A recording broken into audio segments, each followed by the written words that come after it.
How does it feel compared to last year? Oh, it's totally different. We have a much better feel for each other as a staff, as coaches and players. We know the personalities better. That's going to enable me to do a better job coaching these guys. I know what level now I think that we can push things, not push things, what they can grasp, but I now know their mannerisms, that when I do talk to them about certain things, they're able to, I know if they got it or they don't got it, you know what I mean? A lot of times when you coach, you'll say, yeah, they give you the nod, but they really don't have it. Now I know if they have it or not, I know what they can handle, I know how far to push the thing.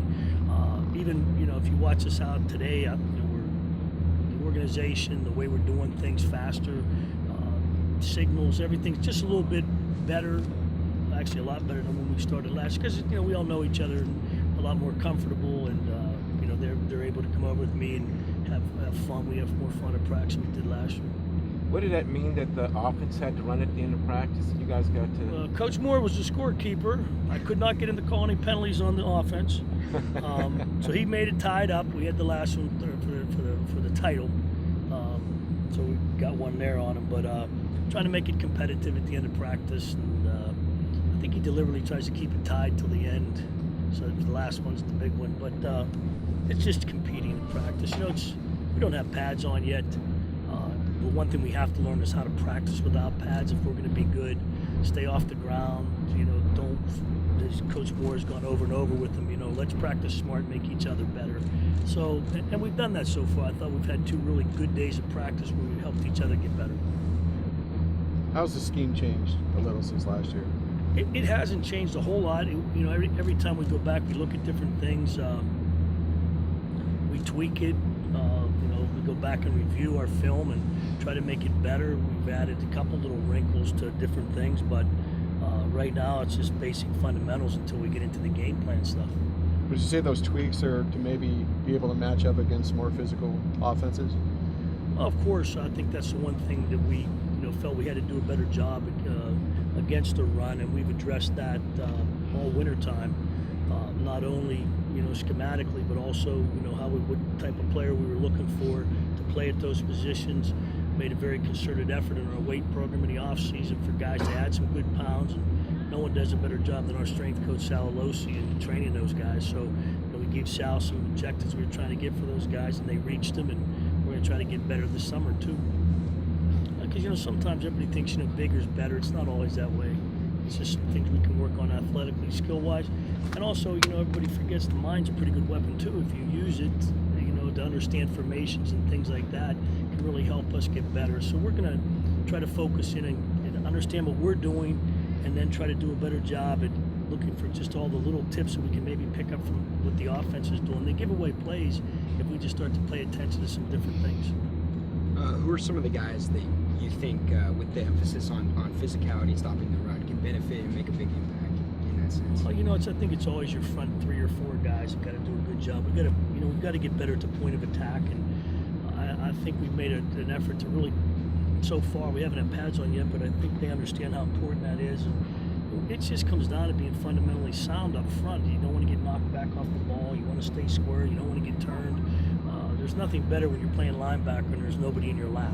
It's just awesome. It's a great feeling. And they have to understand that, what they have to do. And we've talked about it. And, sometimes when you have points of emphasis as you get going for the next year, you can't have too many. You try to, or then you're going to have none. You'll just have so many that everything's. So we tried to emphasize one of the important things is we want to get knocked back. We want to be tougher at the point of attack. We want to do that, and that's what we're going to concentrate on this spring. It's one of our objectives. How's Eddie Vanderdoes coming along? Eddie, he's like I think he's going to be in the. He's a bike rider now. I told him. I said he's like Tour de France. Tour de France. He's getting ready for the Tour de France. I think he's doing okay. I see him. He's always on the bike, and I have to laugh at him. But he's very important to our football team. And I think when we lost Eddie early last in the season, it affected us. Now, there's good or bad that comes from that, because what happens is we have, Ely got a lot more playing time than he would have. So there's good and bad from what happened there, but it'll sure be good to get him back. Let me just say that. You don't expect to have him back for spring? No, not at all. I think that would he be ready for it? I'm not sure with the medical people. There's no need. I think we'll win the spring game, so it'll be okay. I'd like to have Eddie we line up against Texas A&M next year, and I think he's progressing. Everything seems to be on target. His spirits are good, and as I said, it'd be sure nice to have number 47 back with us. Who are some of the guys that have kind of stood out to you so far after just 2 days? It's crazy. I'm not a guy to point out players, as you know, and it's hard with no pads on to really, because right now one of the things that happens in the spring, because the matchups are a little bit different right now, everybody's trying to get players in. You're not sure if it's, they're not, some of the guys they're going against might, on our side, we may be ahead of some of their players and vice versa when we put people in. So until we start putting the pads on and getting the matchups we want to, we'll just have to wait and see where that is. I'm not, how much you play with shorts on. Football's not played with shorts on, so we'll find out when we get the pads on. You talked about how spring practice this year has been more fun for the defense. It seems like they're having a good time out there. What's that a result of? I think a lot of it has to do with they're a lot more comfortable with what we're trying to get done and the objectives that we're trying to do. And I think that there's a lot of, now that we know each other better, they're having a little bit more fun with me too. So they're beautiful sometimes. There are some funny things that happen out there though. They do make me laugh. Like what?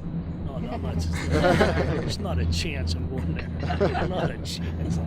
There's just no way. But they're young men. They do come up with some good things. I mean, you really got to be on your toes because they pick up everything. They really do. Where do you see a guy like Deion Hollins fit in? I know it's not a new scheme per se, but fit in this 4-3. Well, Deion's going to play what he played for us last year, the same position. He's not going to be any different. Deion adds a lot to our football team. He's a different speed guy. Deion can do a lot of different things. He's almost like a linebacker playing down. He can pass drop. He can rush the passer. We can do a lot of different things with Deion. He's able, if we want to spy the quarterback, he can find him. He can run with him. That's one of the things is when you get into that type of schematics, he has the ability to do that. So he's a very important part of our football team, and he will be. And we're just going to get, he's going to do a lot of different things for us as we move forward.